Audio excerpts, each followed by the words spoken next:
जी बिल्कुल सहमत है। और ये पद पे नहीं होते हुए भी बहुत कुछ किया है हमारे लिए, जो इनके पक्ष में नहीं था वो भी किया है, वो भी लाया है हमारे लिए। और जब ये हमारे प्रत्याशी होंगे, हमारे पिता समान होंगे, तो ये अपने बच्चे की तरह हम लोग को देख रेख करेंगे। और बदलाव बिल्कुल ज़रूरी है, और बदलाव हम लोग करेंगे। इसलिए बदलाव करेंगे कि यहाँ जो बड़ी मछली, जैसे बताया कि वो बड़े लोगों की वर्ग होते हैं, वो छोटे लोगों पर हमेशा शासन करते हैं, शोषण करते हैं, और वो करते रहेंगे। इसके लिए बदलाव हो रहा बहुत ज़रूरी है और बदलाव होगा। मेट्रो बिहार न्यूज में आपका स्वागत है। लालगंज प्रखंड के पंचायत चुनाव में महज गिने चुने कुछ दिन रह गए हैं। इसी बीच पंचायत चुनाव के माहौल जानने हमारे टीम ने ग्राम पंचायत राज बसंता जहानाबाद गया, जहां देर शाम तक अनेकों प्रत्याशी प्रचार करते नजर आए। इसी बीच बसंता जहानाबाद के मुखिया प्रत्याशी दिग्विजय चौरसिया के छोटा पुत्र राहुल प्रताप चौरसिया अपने पिता के चुनावी कार्यक्रम में जगह जगह जाकर लोगों से दिग्विजय चौरसिया के पक्ष में वोटिंग करने की अपील कर रहे थे, जिनके साथ सैकड़ों कार्यकर्ता भी मौजूद थे। जनता की इतनी बड़ी जनाधार देखकर ऐसा प्रतीत होता है कि दिग्विजय चौरसिया ही बसंता जहानाबाद के कमान संभालेंगे। वहीं उनके पुत्र राहुल प्रताप ने बताया कि वो बाहरी लोगों की भीड़ में नहीं बल्कि पंचायत के जनता पर भरोसा करते हैं, और उन्हें विश्वास है कि बसंता जहानाबाद पंचायत के लोग अपने बहुमूल्य वोट देकर दिग्विजय चौरसिया को मुखिया बनाएंगे। तो आइए जानते हैं क्या कहें दिग्विजय चौरसिया के पुत्र राहुल प्रताप ने।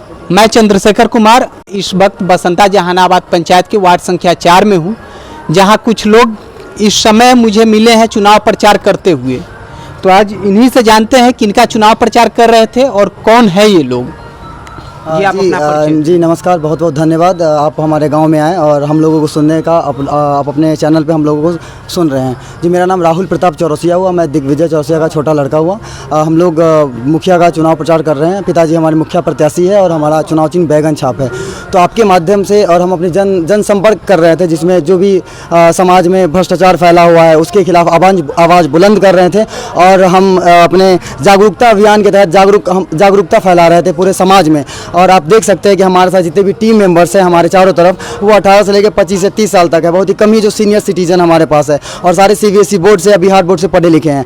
तो हम लोग घर घर में जाके माताएं बहनें से उन्हें समझा रहे हैं कि जो ये भ्रष्टाचार फैला हुआ है, जो सरकारी खजानाओं को लूटा जा रहा है, उसके खिलाफ आवाज़ बुलंद करे, एक हो और एक हो के विकास के नाम पर वोट करे। इस बार विकास के नाम पर वोट करे और भाई दिग्विजय चौरसिया को चुने। क्या आपको उम्मीद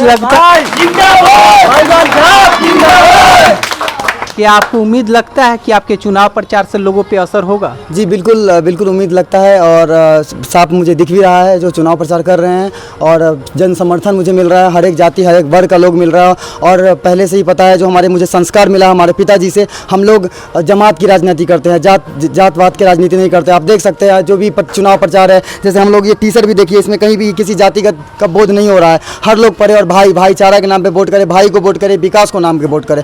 और हर एक वर्ग से, हर एक समाज से हमें समर्थन मिल रहा है, और परिवर्तन की लहर दौड़ चुकी है। और इस बार परिवर्तन होना तय है, और अच्छे मत से इस बार विजयी होंगे मेरे पिताजी।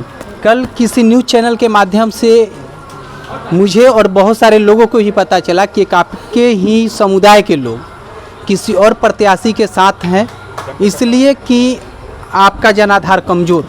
देखिए, लोकतंत्र में अभिव्यक्ति की आज़ादी है, हर किसी को हक है बोलने के लिए, लेकिन कोई भी किसी जाति का ठेकेदार नहीं है। आजकल लोग समझदार हो चुका है, समझदार हो चुका है। हर को अपना मत देने का हक है, समझदार है। किसी एक व्यक्ति विशेष के कुछ बोलने से हमारे जो समाज है उस पर कोई फर्क नहीं पड़ता है। अब जैसे हमने बहुत देखा, एक किसी की नहीं, आपको पहले मैं बता दूं कि हम 2-3 लोग और ऐसे देखे जो किसी XYZ जाति, किसी एक पर्टिकुलर जाति विशेष की मैं बात नहीं कर रहा हूं, XYZ जाति से बिलोंग्स करते हैं और अपने जाति का वो ठेकेदारी करते हैं। बट आज की गरीब जनता समझदार हो चुकी है, वो जानती है कि ये जो ठेकेदार है ये XYZ से, मैं किसी का नाम भी नहीं, व्यक्ति विशेष का नाम लेना चाहता हूँ, उससे कोई XYZ अमाउंट लेके और XYZ को समर्थन कर रहे हैं। लेकिन आज की गरीब जनता समझदार हो चुकी है, और हर घर घर में आज का शिक्षित लोग होने लगे, बच्चे शिक्षित है, अपने माँ बाप को समझा रहे हैं कि विकास के नाम पे वोट करिए। आप आज 14 वार्ड है हमारी इस पंचायत में, आप 1 से लेकर 14 वार्ड में घूमिए, आपको पता चल जाएगा पंचायत का स्थिति कितना बद से बदतर हो चुका है।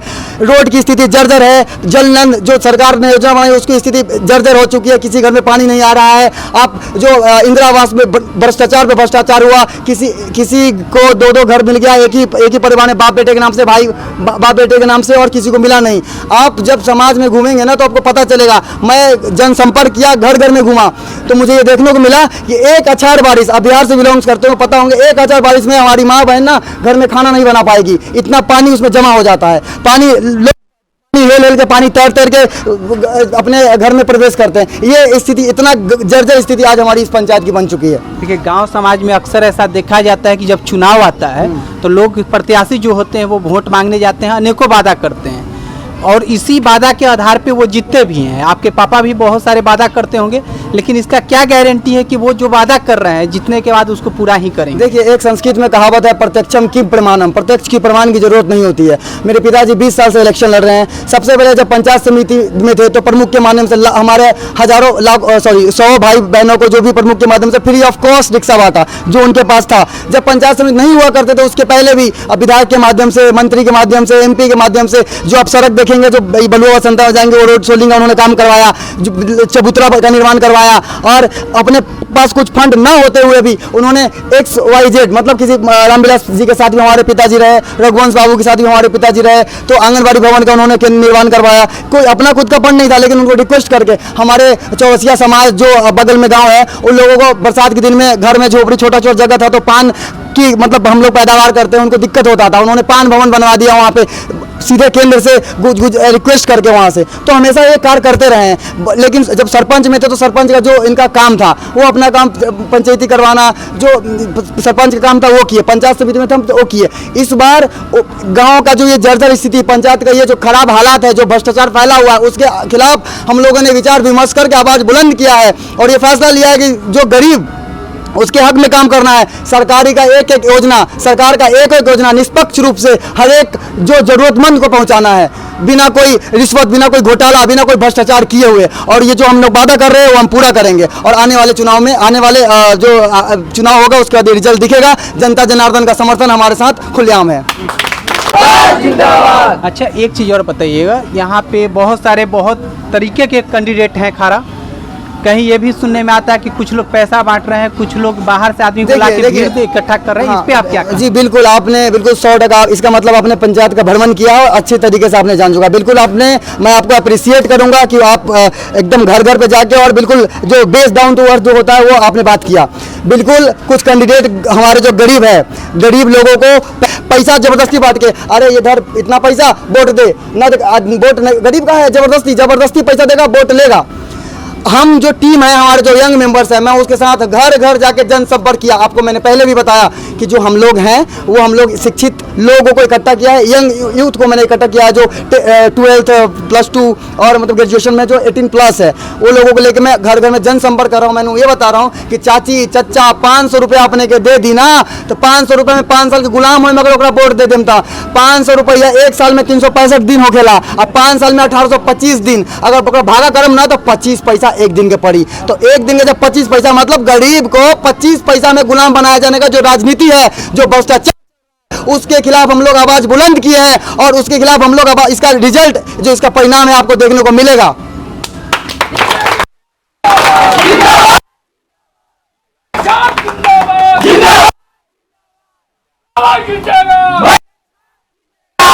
अच्छा, एक दो ऐसा काम बता दीजिए अपने पापा की तरफ से होने वाला, जो जितने के बाद वो करेंगे और लोगों को लगे कि यह काम मेरे फायदा का है, मेरे लिए हो रहा है, समाज के लोगों को ऐसा। देखिए, सबसे पहली बात जो सरकारी योजनाओं को निष्पक्ष रूप से हर जरूरतमंद को पहुंचाना, रोड जो स्थिति जर्जर बन चुकी है उसको सही करना, जो पानी लग जाता है बरसात के बाद उस नाला का निर्माण करवाना, ठीक है, जो इंदिरा आवास में हो रहा है घोटाला का, जो किसी को 2-2 मिल जा रहा है, किसी को 3-3 मिल जा रहा है, किसी गरीब को मिल नहीं रहा, जिसके झोपड़ी से पानी चू रहा है, उसको निष्पक्ष रूप से हर एक को पहुँचाना।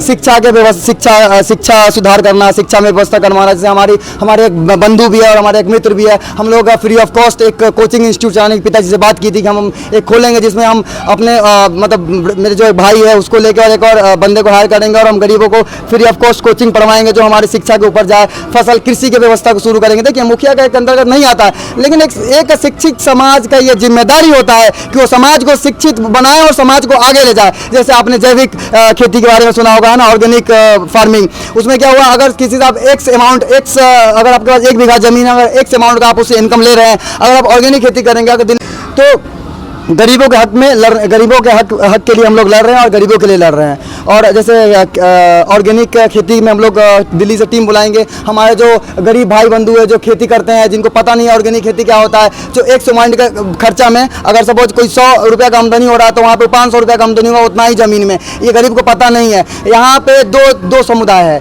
एक बाहुबली पूंजीवाद मतलब दबंग टाइप का है ना, किसी में जाति विशेष व्यक्ति भी इसको संबंध नहीं कर, एक गरीब वाला तो जो चाहता है ना, जो पान बेच रहा है वो चाहता है पान बेचे वाला के पनबे बेचे, अंडा बेचे वाला के बेटा अंडे बेचे, दूध बेचे वाला के बेटा दूध बेचे। वो नहीं चाहता है कि गरीब का बाल बच्चा पढ़ ले, गरीब का बाल बच्चा टाई लगा के ऑफिस जाए, गरीब के घर में 4 चक्का गाड़ी हो, नहीं चाहता। रीजन जानते हैं इसका? रीजन ये है कि अगर गरीब का बाल बच्चा पढ़ लेगा ना तो वो पूंजीपति लोगों से सवाल जवाब करने लगेगा। जब आप किसी कंपनी में जाते हैं ना पढ़े लिखे में इंटरव्यू देने, तो पूछता है why should I hire you, हम आपको क्यों हायर करना चाहिए। वैसे ही जब वोट मांगने नेता जाएंगे ना, नेताजी तब बोलेंगे हमको आपको क्यों वोट दे, बताइए रीजन। तो आज ना तो जो ये मुर्गा घर घर भिजवा देना है, दारू भिजवा देना है, ये पैसा बांट देना, इसी खिलाफ हम आवाज़ बुलंद कर रहे हैं। हम हर माँ बहन के पास जाते हैं और उन्हीं के भाषा में बात करता हूँ कि चाची रौड़ा के गुलाम बनावे थे 5 साल, समझ जाए अपने गुलाम बनावे थे अपने के 5 साल, अब बाद 5 साल भट्टा पुआ पीछे हटता था। 5 साल एक बार वोट दे मापान एन्ने आओ तो उन्हें जाएगा आप मालिक ऐसे मालिक ऐसे सुनेगा, सोच लीजिए। इसी के खिलाफ हम आवाज बुलंद कर रहे हैं और इस बार पूरा जमात दिग्विजय चौरसिया जी के साथ है और बहुत ही भारी बहुमत से जीतेंगे। जब जनसंपर्क कर रहा था तो मैंने एकता के बारे में बताया कि गरीबों में एकता बनाइए। अब मैंने एक अखबार का उन्होंने एग्जांपल दिया, जैसे ये पेपर है और अकेले रहिएगा तो जो पूंजीपति वो लोग हैं, जो बाहुबली लोग हैं, वो आपको ऐसे फाड़ देगा, ये फाड़ देगा। मैंने उन्हें बताया कि आप एकता बनाइए, यूनिटी बनाइए, आप एकता रहिएगा, एकता रहिए, गरीब एकता बनाइए। पूंजीपति बाहुबली जो समाज के खिलाफ भ्रष्टाचार फैला रहा है, जो सरकारी खजानों को लूट रहा है, आप एकता बनाइए उसके खिलाफ, एकता बनाइए निगेटिविटी के खिलाफ, तो आपका ये तोड़ नहीं सकता, फट नहीं सकता है और आप विजय होंगे और सरकार की सारा खजाना, सरकार का जो सारा सोर्स है वो आपके पास पहुंचेगा। ये थे हमारे साथ बसंता जहानाबाद पंचायत के मुखिया प्रत्याशी दिग्विजय चौरसिया का छोटा लड़का राहुल प्रताप चौरसिया, जो यहाँ रहते तो बहुत कम है, बाहर से आए हैं, ये इंजीनियर हैं, लेकिन यहाँ की माहौल देख करके, यहाँ की विकास के कार्यों को देखकर ये बहुत खपा थे और इसी कारण से यहाँ की जनता के राय पर ये अपने पिता को मुखिया चुनाव में खड़ा करवाए हैं और इनका वादा है कि मुखिया बनने के बाद अविलंब जो भी विकास का कार्य है उसे पूरा किया जाएगा। का नाम क्या है? उमेश प्रसाद चौरसिया। एक बात हमको बताइए कि जैसे यहाँ कुछ प्रत्याशी हैं जो पैसा भी बांट रहे हैं, तो उनके लिए आप कुछ कहना चाहते हैं?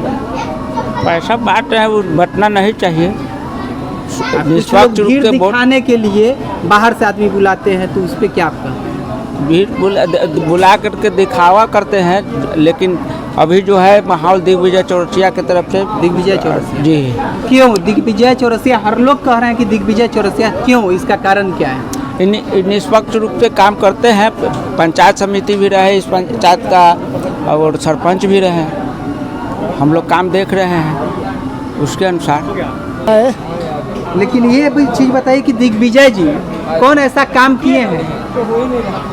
दिग्विजय चौरसिया बहुत बढ़िया काम किए हैं कि पंचायत समिति नहीं रहे थे तहिया भी रोड बना दिए 4 नंबर वार्ड में। यानी कोई पद पे नहीं थे? हाँ, नहीं कोई पद पर थे तब रोड बना दिए 4 नंबर वार्ड में, चारों गंगा जी जाने वाला भी रोड बना दिए। अब तो मुखिया बनेंगे तो और बहुत बढ़िया काम करेंगे। राकेश कुमार।